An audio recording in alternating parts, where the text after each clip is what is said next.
Hello guys, कैसे हैं आप सब। आई होप आप सब अच्छे ही होंगे। तो गाइस, आज का हमारा न्यू टॉपिक है हेमीप्लेजिया। तो गाइस, आज हम डिस्कस करने वाले हैं हेमीप्लेजिया के बारे में। हेमीप्लेजिया क्या होता है, उसका इंट्रोडक्शन, डेफिनेशन, उसका कॉजेस, साइन एंड सिम्टम, उसके बारे में पूरे ऑल डिटेल इन्फॉर्मेशन आज हम इस वीडियो के माध्यम से बताने वाले हैं। तो फर्स्ट हम देखते हैं हेमीप्लेजिया आखिर ये होता क्या है। तो introduction. Hemiplegia. Hemiplegia derive from Greek word hemi and plegia. ये ग्रीक वर्ड से डिराइव हुआ है, hemi and plegia. Hemi means half. Hemi means क्या होता है, हाफ और one sided. And plegia means क्या होता है, paralysis, which means hemiplegia is the total or partial paralysis of one sided of the body. It occurs suddenly and develops slowly. ये क्या होता है हेमीप्लेजिया, मतलब कि जो वन साइडेड ऑफ एक साइड का जो बॉडी पार्ट होता है वो पैरालाइज हो जाता है, या तो सडनली जैसे हेड इंजरी वगैरह हो गया उसकी वजह से हो जाएगा, या तो फिर बहुत स्लोली भी ये डेवलप होता है। तो हेमीप्लेजिया मतलब मेन क्या होता है, जो वन साइड का, एक साइड का जो हमारा बॉडी पार्ट है वो क्या हो जाता है, पैरालाइज। या तो कंप्लीट पैरालाइसिस हो जाएगा, या तो टोटल पैरालाइसिस, या तो फिर एक साइड का जैसे हाथ पैरालाइसिस हो गया, पैर पैरालाइसिस हो गया, या तो फिर टोटल हाथ पैर पूरा पूरा मतलब एक साइड का बॉडी पैरालाइसिस हो जाएगा, या तो फिर सिर्फ हाथ बस पैरालाइज होगा। मतलब जिस हिसाब से उनको इंजुरी लगी है, जैसा डिसीज है, उस हिसाब से उनको पैरालाइज होगा। ठीक, तो यह है introduction.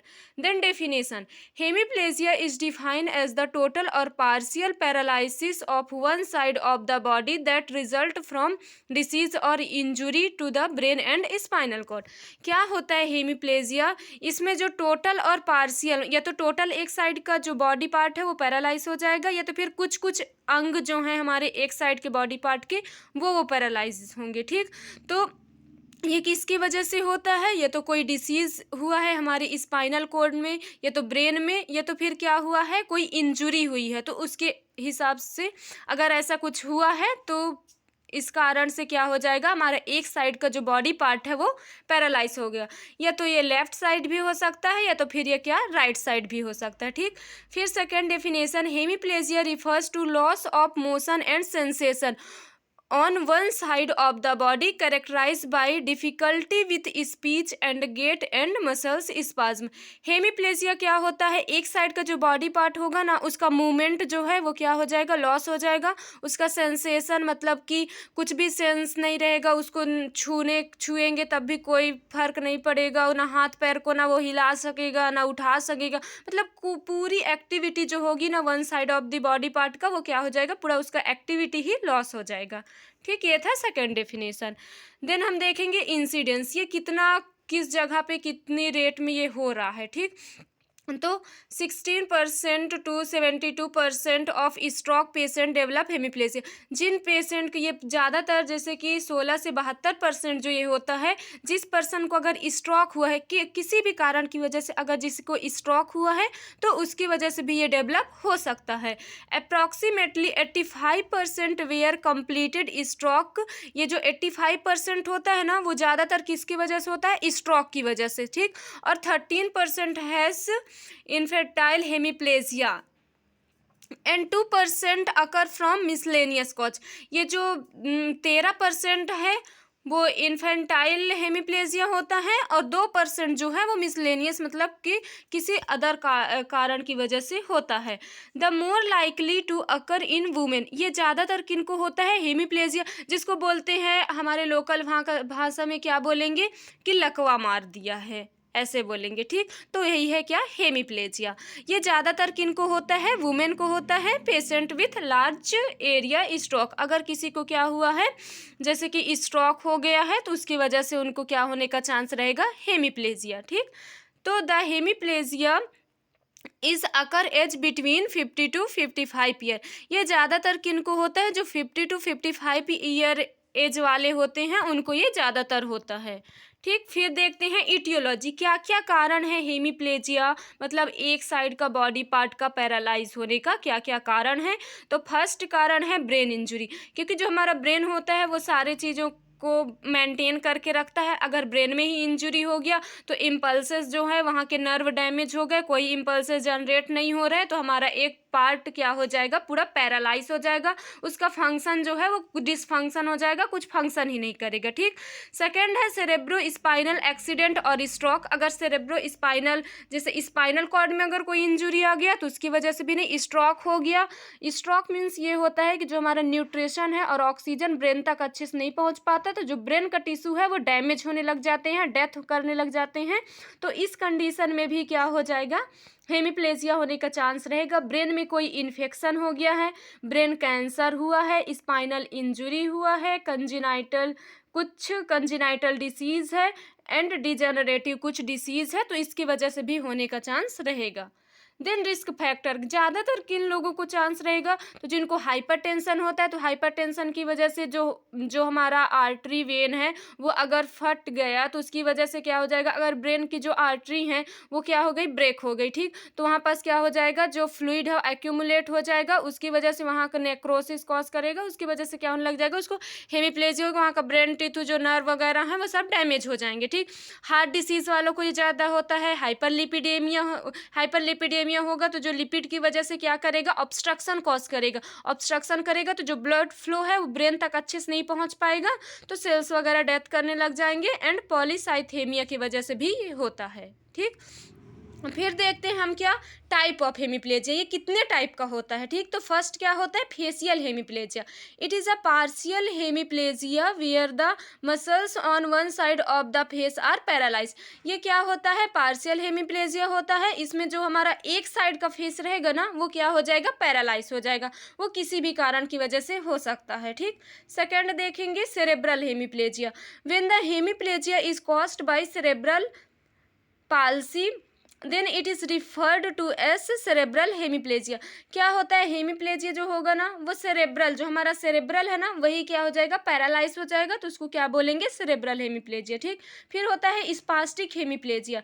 It is the variation of hemiplegia where muscles on the side of the body one side of the body are in a state of contraction it occur in muscles में। इसमें क्या हो जाएगा, जो एक साइड का जो body part का जो मसल्स है ना वही कॉन्ट्रैक्ट होने लग जाएंगे, और जो मसल्स है उसमें पेन होने लग जाएगा, डिफॉर्मिटी हो जाएगा, और जो एक साइड का जो हमारा बॉडी पार्ट है वो क्या हो जाएगा, डिसफंक्शन हो जाएगा, जो हमारे मसल्स हैं वो डिसफंक्शन हो जाएंगे। ठीक। फिर फोर्थ होता है spinal hemiplegia. It is the incomplete injury to spinal cord and lesion on spinal nerve are spinal hemiplegia. क्या होगा, अगर स्पाइनल कॉर्ड में कुछ इंजुरी होगा तो जो स्पाइनल नर्व्स है, हमारे जो स्पाइन में नर्व्स पाए जाते हैं वो क्या हो जाएंगे, डैमेज होंगे, उसकी वजह से क्या होगा, हेमीप्लेजिया हो जाएगा। ठीक। देन देखेंगे पैथोफिजियोलॉजी, ये कैसे होता है, तो ब्रेन इज डिप्रीव्ड ऑफ O2। क्या हो जाएगा, जो ब्रेन है उसमें अच्छे से ऑक्सीजन का सप्लाई एनी कारण, कुछ भी कारण की वजह से ब्रेन में अगर अच्छे सप्लाई नहीं हो रहा, तो जो ब्रेन का टिश्यू है, जो हमारे न्यूरॉन्स हैं वो क्या होने लग जाएंगे, डेथ होने लग जाएंगे। Cortico spinal tract is damaged and this injury develop on the other side of the body. क्या हो जाएगा, जैसे हमारे ब्रेन में अच्छे से ऑक्सीजन और न्यूट्रिएंट नहीं मिल रहे, तो जो वहाँ के न्यूरॉन्स हैं वो डैमेज हो जाएंगे। अब डैमेज हो जाएंगे तो वहाँ के न्यूरॉन्स अपना फंक्शन नहीं करेंगे, तो वहाँ से जो इम्पल्स जो जनरेट करते हैं वो काम जो होगा वो हमारे न्यूरॉन्स नहीं कर पाएंगे, नहीं करेंगे, तो एक साइड का हमारा बॉडी पार्ट क्या हो जाएगा, पैरालाइज हो जाएगा, ना हाथ काम करेगा, ना पैर काम करेगा, ना कुछ बोल पाएंगे, ना कुछ खा पाएंगे, एक साइड का पूरा क्या हो जाएगा, पैरालाइज हो जाएगा। ठीक। फिर देखते हैं साइन एंड सिम्टम, क्या क्या लक्षण दिखाई देंगे अगर किसी को पैरालाइसिस हुआ है तो vary extremely from person to person. तो देखते हैं, तो क्या होगा, डिफ़िकल्टी विथ गेट, उनको अपने खड़े होने में प्रॉब्लम होगी, difficulty with balance while standing और वॉकिंग, जब वो वॉकिंग करेंगे तो खड़े ही नहीं हो पाएंगे, उनका पैर काम ही नहीं करेगा, तो कहाँ से खड़े हो पाएंगे, उनका बैलेंस ही नहीं बन पाएगा। ठीक। Having difficulty with motor activities like holding, grasping और पिंचिंग, क्या हो जाएगा, वो किसी भी चीज़ को, उनका जब हाथ कुछ काम नहीं करेगा तो किसी चीज़ को ग्रैस्प नहीं कर, पकड़ नहीं पाएंगे, किसी चीज़ को होल्ड करके रख नहीं पाएंगे। ठीक। उनके सारी मोटर एक्टिविटीज़ में उनको क्या होगी, डिफ़िकल्टी होगी, अपने हाथ पैर से कुछ काम वो नहीं कर पाएंगे। Increasing stiffness of muscles, muscles क्या हो जाएगा, एकदम स्टिफनेस, मतलब कहीं मोड़ेंगे तो ना हाथ मुड़ेगा ना पैर मुड़ेगा, एकदम स्टिफनेस हो जाएगा। ठीक, मसल्स स्पाज्म होगा, मसल्स में बहुत ज़्यादा पेन होगा। डिफ़िकल्टी विथ स्पीच क्या होगा, जब एक साइड का उनका जब अगर फेशियल पैरालिसिस हुआ है तो जो फेशियल हुआ है ना, तो उनका मुंह जो है, माउथ क्या करेगा, उनको डिफ़िकल्टी होगी, एकदम मसल जो है एकदम हार्ड मसल्स हो जाएंगे, तो उनको स्पीच करने में भी क्या होगी, डिफ़िकल्टी होगी।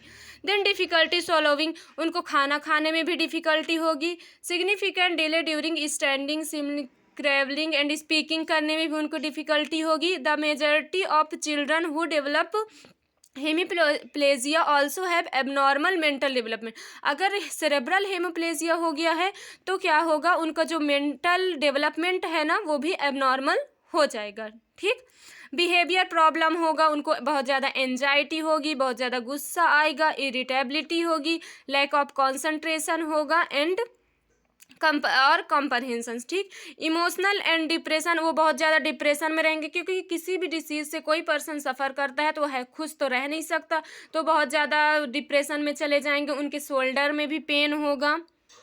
ठीक, अब देखेंगे हम इन्वेस्टिगेशन, क्या क्या इन्वेस्टिगेशन करेंगे तो हमको पता चलेगा कि हाँ इस पर्सन को हेमीप्लेजिया हुआ है। ठीक, तो पहले हिस्ट्री कलेक्ट करेंगे, उनसे पूछेंगे कि कभी आपको कुछ हेड इंजुरी तो नहीं हुई है, कुछ ऐसा डिसीज़ तो नहीं है, डिजनरेटिव डिसीज़ तो नहीं है, हेड इंजुरी, कुछ स्पाइनल इंजुरी तो नहीं है, कहीं एक्सीडेंट वगैरह तो नहीं हुआ है।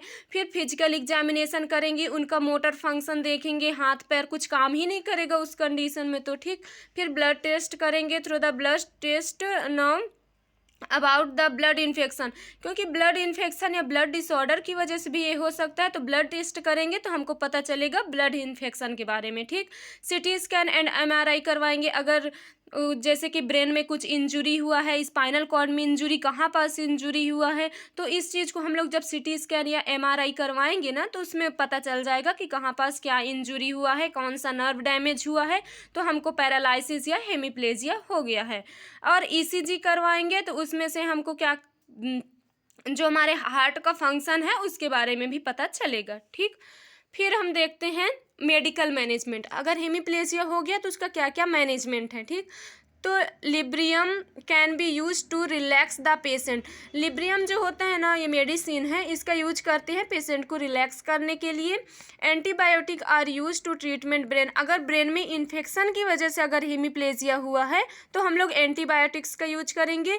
वारफेरिन और heparin can be use to clear any blood clot and prevent stroke, अगर क्या हुआ है जैसे ब्लड क्लॉट हो गया है और किसी आर्टरी को ब्लॉक कर दिया है। ठीक, तो उस कंडीशन में हम लोग क्या करेंगे, वारफेरिन और हेपेरिन जो कि मेडिसिन्स हैं, इसका ये एंटीकोगुलेटिव मेडिसिन्स है, इसका यूज करेंगे। तो जब इसका यूज करेंगे तो जो जहाँ पास ब्लड क्लॉट हुआ है उसकी वजह से अगर ब्रेन तक सर्कुलेशन अच्छे से मेंटेन नहीं हो रहा है, तो जब इस मेडिकेशन का यूज करेंगे तो ब्लड क्लॉट को क्या करेगा, तोड़ देगा। ठीक, तो जो सर्कुलेशन है वो अच्छे से होने लग जाएगा, तो वह हेमीप्लेजिया फिर नहीं होगा। ठीक, फिर देखते हैं नॉन फार्म, ये तो फार्माकोलॉजिकल मैनेजमेंट था। ठीक, अब देखते हैं नॉन फार्माकोलॉजिकल मैनेजमेंट क्या है, तो न्यूरोलॉजिकल इलेक्ट्रिकल स्टिमुलेशन है, फिजिकल थेरेपी, उनको फिजिकल थेरेपी भी देंगे, ऑक्यूपेशनल थेरेपी देंगे एंड साइकोलॉजिकल थेरेपी देंगे एंड स्पीच थेरेपी भी उनको प्रोवाइड करेंगे। ठीक, फिर आता है surgical management,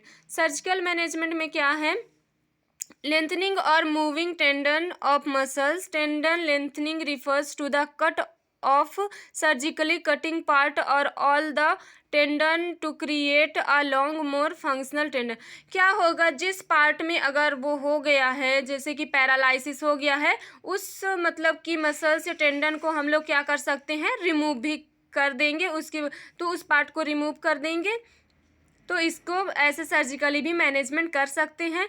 and carotid endarterectomy, it is TIAS and minor stroke when stenosis is 70%, it reduce incidence of stroke, तो हम लोग को कैरोटिड हिस्टेरेक्टोमी भी करके हम इसको ठीक कर सकते हैं। ठीक, फिर इसका आता है कॉम्प्लिकेशन। क्या क्या कॉम्प्लिकेशन हो सकते हैं अगर किसी को पैरालिसिस हो गया है वन साइडेड ऑफ बॉडी में, तो क्या क्या कॉम्प्लिकेशन हो सकते हैं। तो फर्स्ट कॉम्प्लिकेशन है रेस्पिरेटरी डिफिकल्टी होगी, यूरिनरी रिटेंशन होगा। अब रेस्पिरेटरी डिफिकल्टी क्यों होगी, क्योंकि वन साइड बॉडी बोल रहा है तो लंग्स में भी एक साइड का लंग्स भी पैरालाइज हो सकता है। अब लंग्स ही पैरालाइज हो जाएगा तो अपना फंक्शन अच्छे से नहीं करेगा, तो रेस्पिरेटरी डिफिकल्टी होगी, यूरिनरी रिटेंशन होगा। अगर हमारा किडनी या तो ब्लडर ही पैरालाइज हो गया है तो यूरिनरी रिटेंशन होगा, इनकॉन्टिनेंस होगा एंड मसल्स एट्रोफी होगा। Then summary, hemiplegia is a condition caused by brain damage और स्पाइनल कॉर्ड इंजुरी। हेमीप्लेजिया एक ऐसा कंडीशन होता है जो कि जब ब्रेन डैमेज हो जाता है कुछ इंजुरीज की वजह से या फिर स्पाइनल कॉर्ड में इंजुरी होता है, तो ये क्या लीड करता है, लीड टू पैरालिसिस। तो वन साइड ऑफ बॉडी को क्या कर देता है, ये पैरालाइज कर देता है।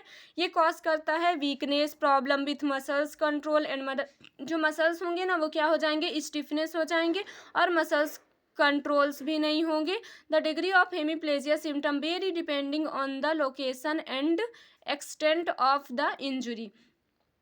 ये जो हेमीप्लेजिया अगर हो गया है ना तो ये क्या करता है, उसके बहुत सारे सिम्टम्स भी होंगे और बहुत सारे प्रॉब्लम्स भी होंगे उस पेशेंट को जिसको हेमीप्लेजिया हुआ है।